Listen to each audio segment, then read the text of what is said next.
दोस्तों, कभी सोचा है कि जिन दीवारों के बीच आप चैन की नींद सोते हैं, क्या वे हमेशा से उतनी ही शांत थीं?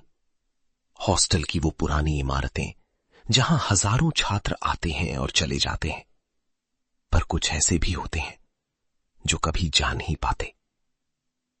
इसी तरह की एक कहानी जो मैं आपको सुनाने जा रहा हूं, जिसका मुख्य पात्र अर्जुन नाम का एक लड़का है। अर्जुन अपने भारी बैग के साथ हॉस्टल की तीसरी मंजिल पर पहुंचता है। गलियारे में पुरानी लकड़ी और सीलन की गंध बसी हुई है। जब वार्डन उसे कमरा नंबर 303 की चाबी देता है तो उसकी आंखों में एक अजीब सी चमक होती है, जैसे वो राहत महसूस कर रहा हो कि कोई और उस कमरे में जा रहा है। अर्जुन एक सीधा साधा लड़का जिसे बस अपनी पढ़ाई से मतलब था। उसे क्या पता था कि जिस कमरा नंबर 303 की चाबी उसे थमाई गई है, वो सिर्फ एक कमरा नहीं, एक जिंदा कब्र है।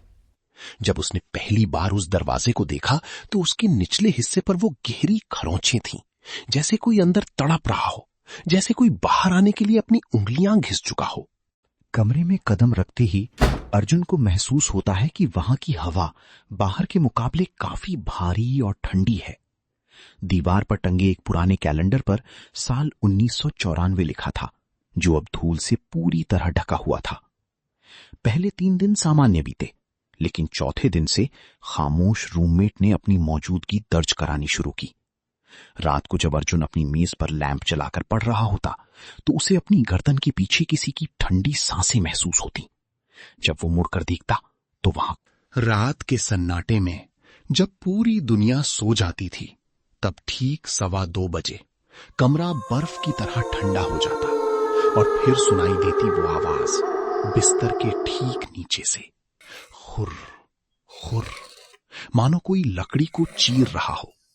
अर्जुन की रूह कांप जाती जब वो देखता कि उसकी बंद किताब अपने आप खुल गई है और उस पर काली स्याही से लिखा है, मदद। एक रात उसने देखा कि उसकी पानी की बोतल अपने आप मेज से नीचे गिर गई। जब वो उसे उठाने झुका तो उसने बिस्तर के नीचे अंधेरे में 2 पीली आंखें चमकती देखी। वो डर के मारे पीछे हटा, लेकिन जब उसने टॉर्च जलाई तो वहां सिर्फ एक पुराना जूता पड़ा था। उसी रात उसे महसूस हुआ कि उसकी तकिए के नीचे कुछ सख्त है। उसने देखा तो वहां एक मुड़ा हुआ कागज था जिस पर खून जैसी लाल स्याही से लिखा था, कल छुट्टी है, क्या तुम मेरे साथ खेलोगी? अर्जुन अब पूरी तरह टूट चुका था। उसने हॉस्टल के पुराने रिकॉर्ड्स खंगाले और उसे पता चला कि 1994 में रोहन नाम का एक छात्र गर्मियों की छुट्टियों में यहीं रुक गया था, क्योंकि वो घर नहीं जा सका था।